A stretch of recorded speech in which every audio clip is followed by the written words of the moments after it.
Sean, what a huge win over the world number one. That was an epic match.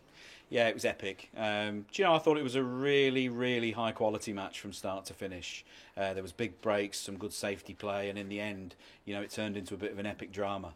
And I was just thrilled in the end to when I did get my chance, having taken the onslaught towards the end, that I stood up to be counted. You had a brilliant lead coming into the session, but the manner in which he bounced back, you must have been starting to have those thoughts in the chair, especially when he got back to 11-all and looked like he was in the balls in the next frame. You must have been starting to think, this is a great chance and it's slipping away. Yeah, of course, you know, you make all the mistakes, don't you? You know, between sessions, I went back to the hotel, I had an hour to kill, and the first thing I did was flick the red button on and watch the snooker.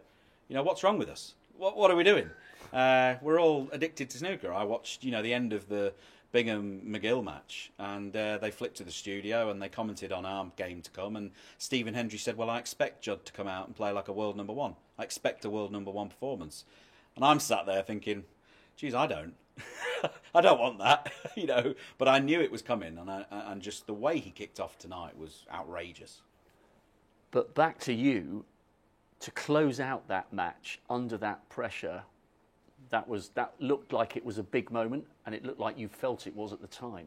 Yeah, no, I did. I mean, there's no hiding around that.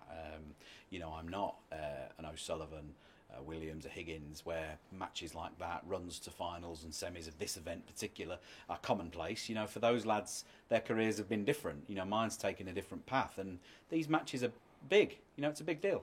And I'll savour that because he's been the best player on the planet for the last 2 years. And over a match that nobody expected me to win, I've come out the victor.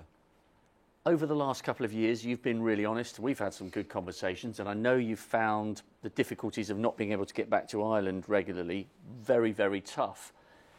Bearing in mind the context of who you've beaten and how you've beaten him, is that one of your biggest wins in recent years? Oh, without question, yeah, there's no question about that.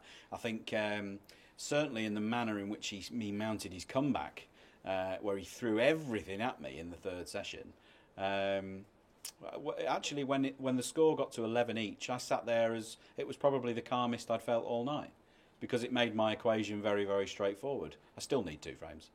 And that was just what I kept telling myself. And I thought, I've watched enough of these matches, I've played in enough of these matches, I know I will get my chance at some stage. You just have to be patient.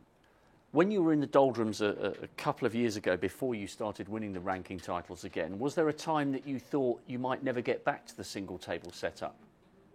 Oh, I mean, without question. I mean, this has been a house of horrors for me to come back and visit every year since 2015. It's been a tough place to come back to, and I think I've maybe only won 1 or 2 matches in those years here. It's been a bad result after bad result here.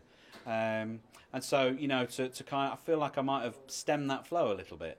You know, normally I would be at home now watching this tournament from the comfort of my sofa, but it's great to be here, and I'm very excited. Well, I was going to say, what a massive match it's going to be. You and Kyron, lots of parallels with where you grew up, and I know there's a huge amount of mutual respect between the two of you. That is going to be a fantastic occasion on the best stage on which to perform in this sport. Yeah, I mean, listen, we grew up, you know, very, very close together. I grew up in a town called Irthlingborough, and he was in Kettering. He's still in Kettering, whereas I moved away. And the rivalry between those two towns is intense.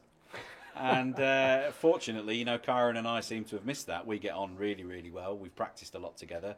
We've shared managers. We've shared a lot of personal time together. And, you know, we get on very, very well. It's going to be a very tough game. He's now becoming an absolute course and distance runner here. Been here 5, 6 times, been to the quarters or better every single time, I think. And just, you know, builds his whole life around performing well here. And so it's no surprise that he does. Well, you didn't do too badly tonight. Many congratulations. Looking forward to introducing you for the semis. Well done, Sean. Thank you. Betfred, proud sponsor of the World Snooker Championship.